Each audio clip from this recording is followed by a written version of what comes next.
everybody, I'm Krista, and this is Krista Reads and Writes. I'm starting this channel for a couple of reasons.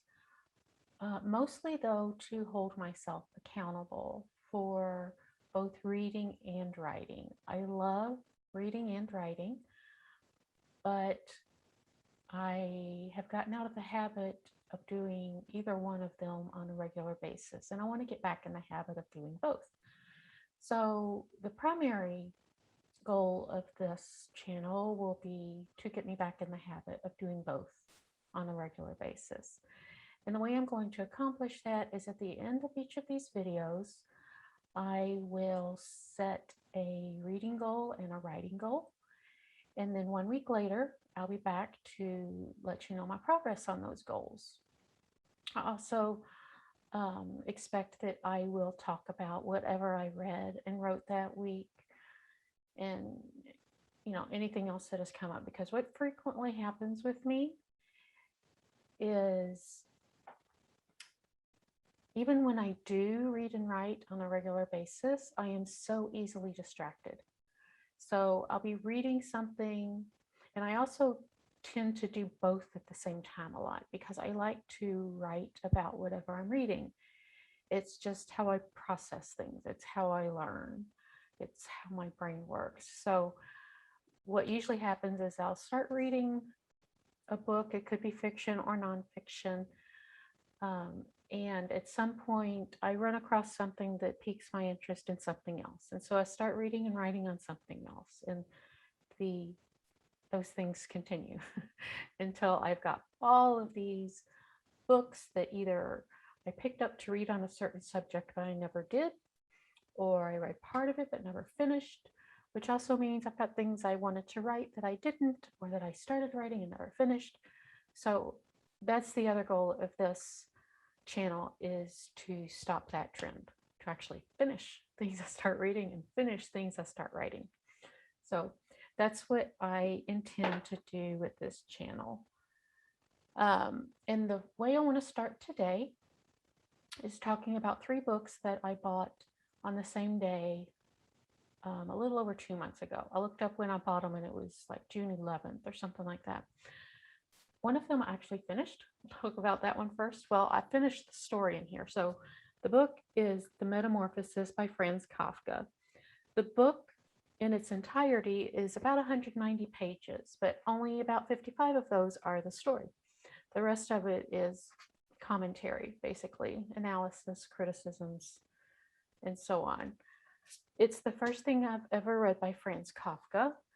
My father is a big Franz Kafka fan, and I have heard him talk about this before, and I saw it at the bookstore for, I don't know, all 3 of these were under $3 each. So I picked it up to read it, and it is a very unique story. Let me read the description that's on the back of the book. It starts out with the first sentence of the story, which is, when Gregor Samsa woke up one morning from unsettling dreams, he found himself changed in his bed into a monstrous vermin. With this startling, bizarre, yet surprisingly funny first sentence, Kafka begins his masterpiece, The Metamorphosis. It is the story of a young man who, transformed overnight into a giant beetle-like insect, becomes an object of disgrace to his family, an outsider in his own home, a quintessentially alienated man. A harrowing, though absurdly comic, meditation on human feelings of inadequacy, guilt, and isolation, The Metamorphosis has taken its place as one of the most widely read and influential works of 20th century fiction. As W.H. Auden wrote, quote, Kafka is important to us because his predicament is the predicament of modern man, unquote. That first sentence, let me read it again. The first sentence of the story is, when Gregor Samsa woke up one morning from unsettling dreams, he found himself changed in his bed into a monstrous vermin. Now, I said I like to write. One of the first things you learn as a writer is to hook the reader early with the first sentence, if at all possible. And literally, the first thing that entered my head when I read that first sentence was, that's a heck of a hook. I don't know if you get much stronger than that. And it is indicative of how strange the rest of the story is. But it's a very good story. What I want to do with this is go back and read it again and take some notes. And then I also want to read the commentary that is provided in this book, and then some other commentary. There's tons of it online. There's YouTube videos about it. There are some movies that were made that are based on this. I'm going to try to find some of those to watch as well. And something that happens with me a lot too is when I'm reading something, I become interested in the author. And that absolutely happened with this, because I wondered frequently, what kind of person writes a story like this? And I don't mean that as a criticism. That sounded like I was insulting him. I don't mean that at all. It's just, what has a person who writes a story like this, what's been his life experience that led him to write something like this? So I want to do some research on Franz Kafka. I want to learn about him. One thing I have learned already about Franz Kafka is that he and his father had a very difficult relationship, and that shows up very strongly in the Metamorphosis. But I want to learn more about him. So I want to read this again and take some notes. And I want to read the commentaries that are in here and anything else I can find on the internet, including on YouTube. And I also want to read about Franz Kafka.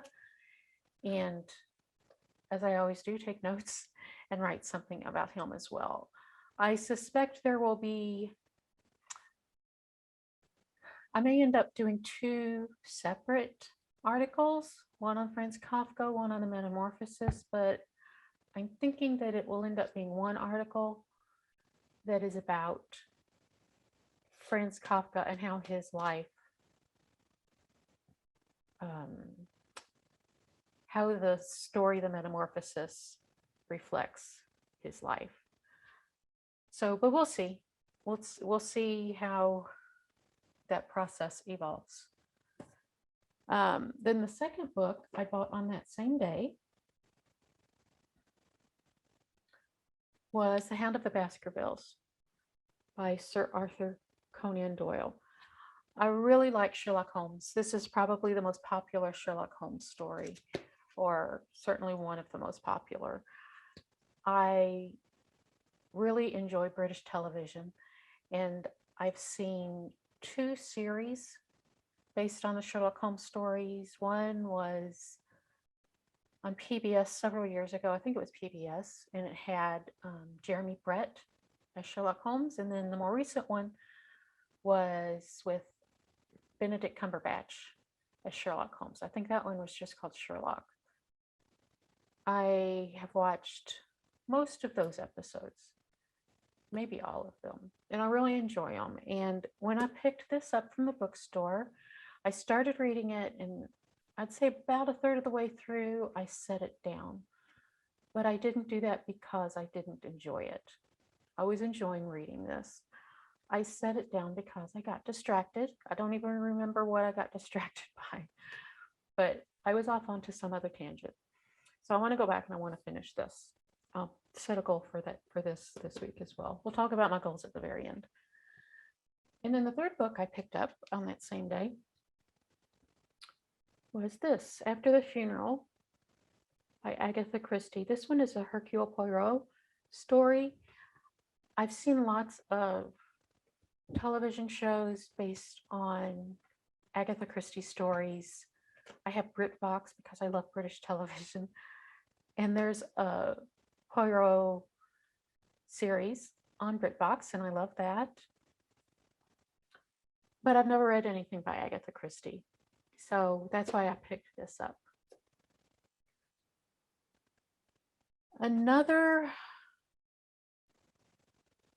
mystery series that I really enjoy, that I think I discovered on Netflix maybe a while back, and that I learned is also on BritBox, is the Father Brown mysteries. There are 8 seasons of it on BritBox, and I've watched every episode of every season at least once. I did just hear today, too, that there's going to be a season 9, which I'm happy about. It's supposed to come out sometime next year. I think they're filming it already. Anyway, when I was watching that series, I made some notes here. Bear with me. Several questions came to mind as I was watching that series. So if you're not familiar with Father Brown, he is a mystery-solving Catholic priest. On the TV show, the stories take place around late 1940s, early 1950s. So it's post-World War II. And both wars are mentioned several times in the series.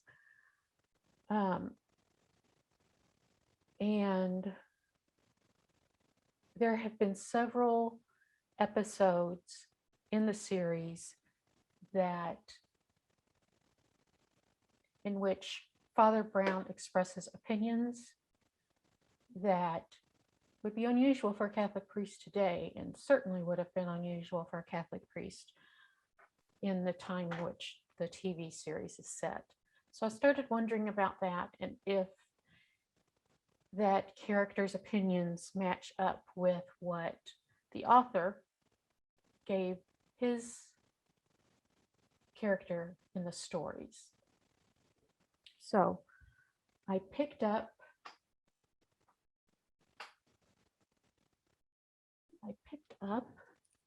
this, which is a complete collection of the Father Brown mysteries, and started reading it. I've read maybe 4 or 5 of these stories, and they are good. The same thing happened with this as happened with Sherlock. I put it down because I got sidetracked. I did enjoy them. So far, based on this book, I haven't found anything that really answers the question about Father Brown. I have identified a few differences. One is that these stories are set much earlier than the TV series. Chesterton died in 1936, so these could not be set in the late 1940s, early 50s. So that's one difference. Another difference is the characters. So in the book, in the stories, I should say, there is Father Brown, of course, and Flambeau, and I think the first inspector was Valentine. All 3 of them are in here, but there's no Mrs. McCarthy, there's no Lady Felicia, there's no Sid, or any of these other characters that pop up on a regular basis on the TV show. And I wasn't sure if they ever would in these stories, but based on some internet research I did actually this morning, I don't think they do ever show up. They were created for the show, basically. And so I also, when I started kind of doing some research on Father Brown, I got interested in the writer, who is G.K. Chesterton. He was a theologian and a philosopher. He's written many things. I have purchased one book, which has a collection of what are considered to be his best essays, and it is this book, In Defense of Sanity. I've read, I don't know, maybe 3 or 4 of these, and I was enjoying them as well, and stopped. So I want to get back to finishing this to learn more about his viewpoints. This one will take me a while longer, probably, because it's just not light reading. At least it's not for me. But I do want to finish this book. I have done some research, though, on Chesterton because, of course, I wondered if his viewpoints matched those of the current Father Brown series. And what I'm seeing so far is that they absolutely did not. Let me see. So one thing about Chesterton, and I will write a lot more about this, I'm just sharing what I've learned to this point, I'll write and talk more about Chesterton and Father Brown. But Chesterton was very conservative. He was very pro-family. He was against birth control because he felt like it, my understanding so far is because it encouraged, he thought it encouraged sex for the purpose of sex and not for what he believed God intended sex for, which is procreation. He did not support divorce. He was very much in favor of a strong family. So he believed in keeping the family together. He was opposed to women working outside of the home because he believed women were created to take care of children, that's what God intended. In the Father Brown television show, there have been some themes like abortion, homosexuality. I can think of at the moment, and on those subjects, Father Brown is either silent as far as his opinion on them, or he expresses an opinion that doesn't seem like it lines up with what Chesterton believed. I found this quote from Chesterton.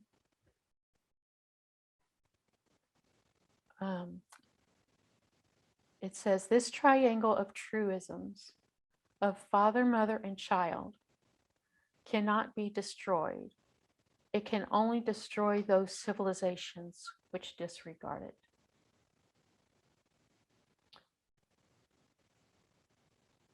In the article I read online where I found that quote, the writer of that article cited two books by Chesterton that I'm going to pick up as soon as possible. One is called Heretics, and the other is called The Everlasting Man.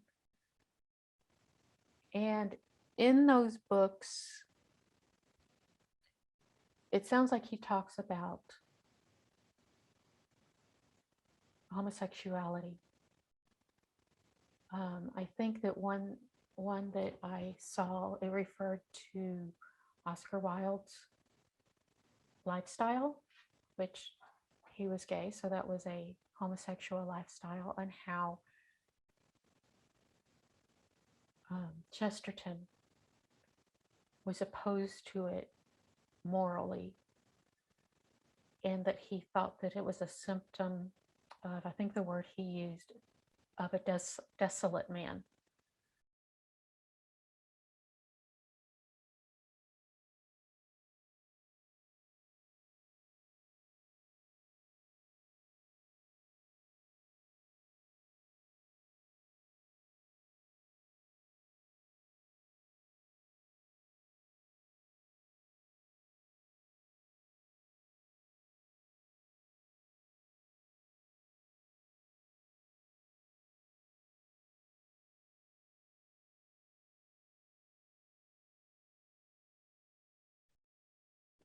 So I'm very interested to read more about Chesterton.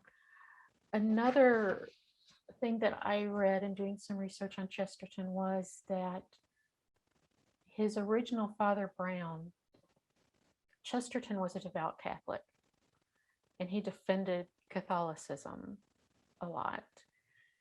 And his Father Brown character in the stories he wrote did the same thing.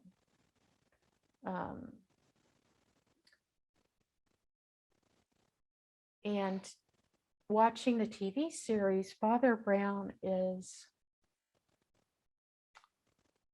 borderline critical of the Catholic Church in some episodes, or at least acknowledges areas in which it has failed.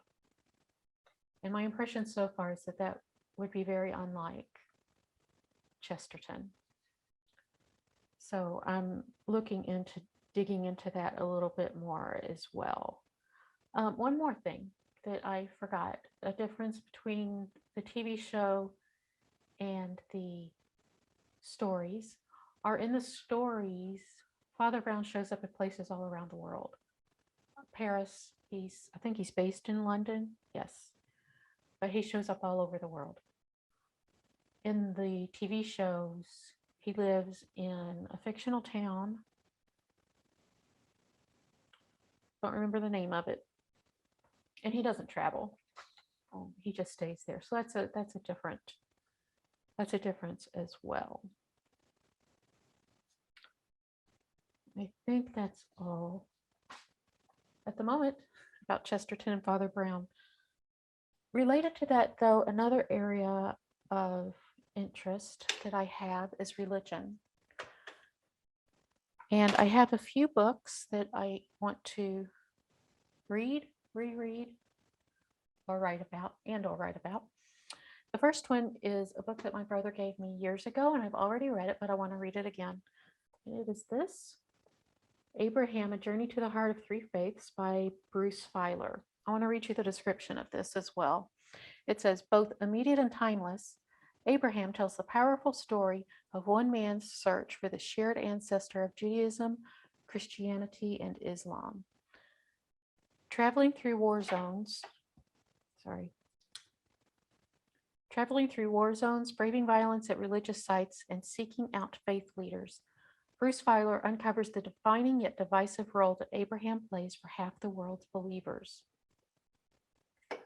Provocative and uplifting, Abraham offers a thoughtful and inspiring vision of unity that redefines what we think about our neighbors, our future, and ourselves.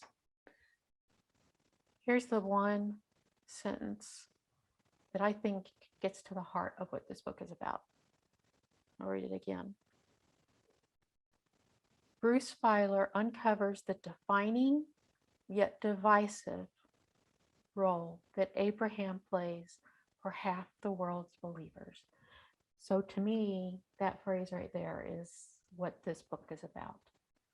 All three of those religions, Judaism, Christianity, and Islam, all see Abraham as a very significant figure in their religion and their history. And all three of those religions are very different. And they all see his significance differently. They all have a different interpretation of who he was, what he stands for, what he means to them. So same person, one person, three totally different views. But all three acknowledge him as a major figure in their religion. So that is what this book is about. Another book that has a similar theme that I want to read is written by someone that I know is one of my brother's favorite writers. I'm not sure if he's read this one or not. Its title is Jerusalem, One City, Three Faiths by Karen Armstrong. And it's very similar to Abraham in that it's about how those three same religions see one city, Jerusalem, as significant, but for different reasons, in different ways. So I'm excited to read that one as well and to take some notes and to write about what I learned.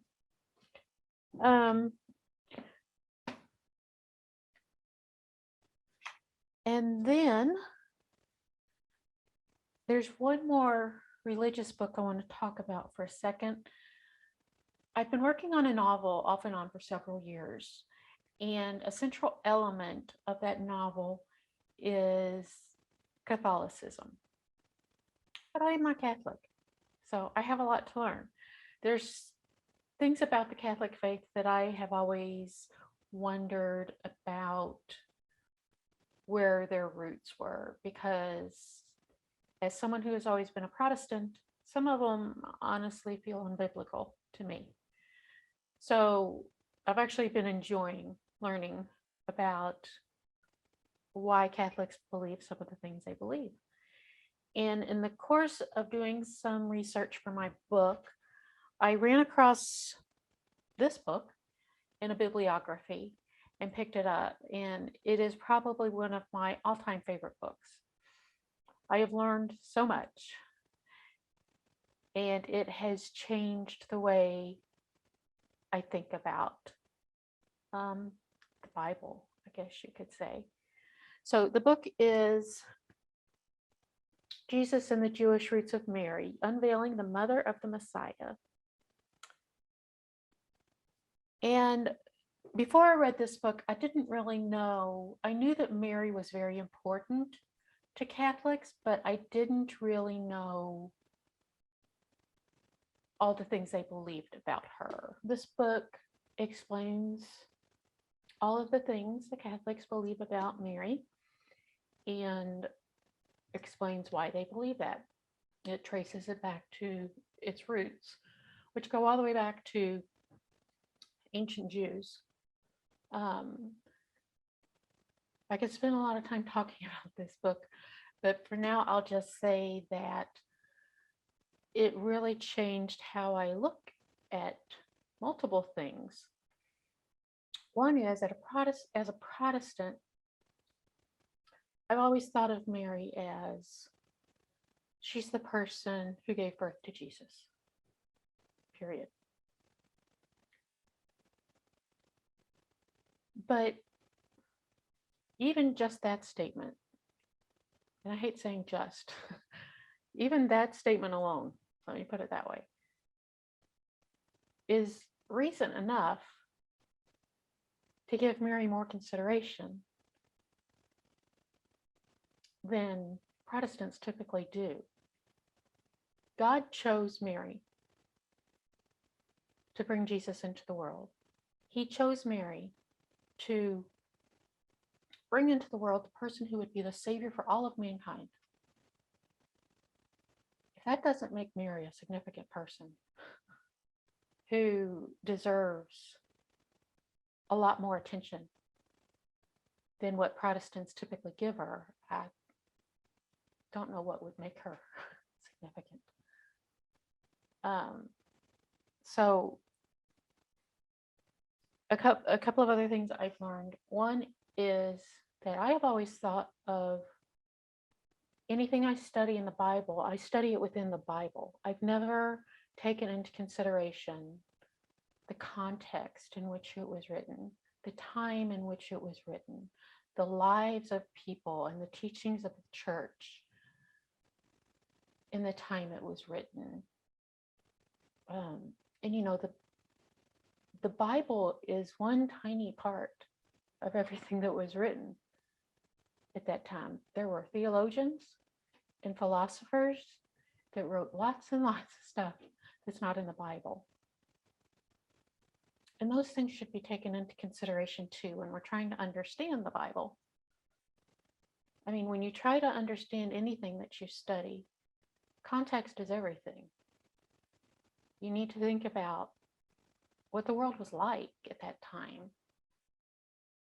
So this book goes all the way back to ancient Jews and looks at all of the things that theologians were thinking and teaching, what the beliefs were back then, what the world was like at the time of Mary and Jesus. And it just, I don't know, it was like a bright light bulb came on in my head when I read this book. I highly recommend it. And I am bound to talk about it a lot more in future videos.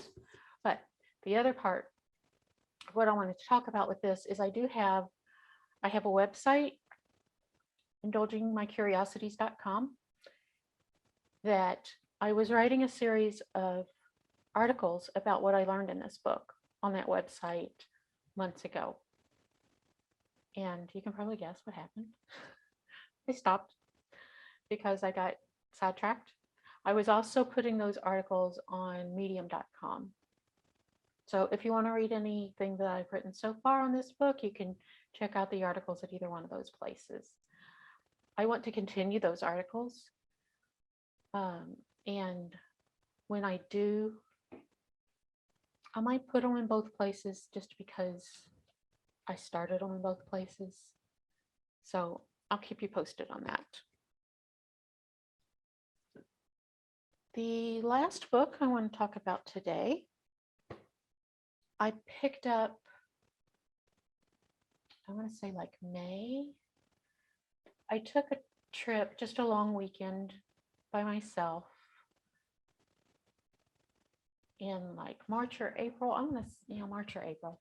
It wasn't anything fancy. It was just a long weekend by myself, and I still stayed in an Airbnb, and they had a little bookshelf in the bedroom with a bunch of books on it. And I wanted to pick one to read. I wanted to pick one that I knew I could read that weekend. I didn't want to start something and not finish it. There's a thought.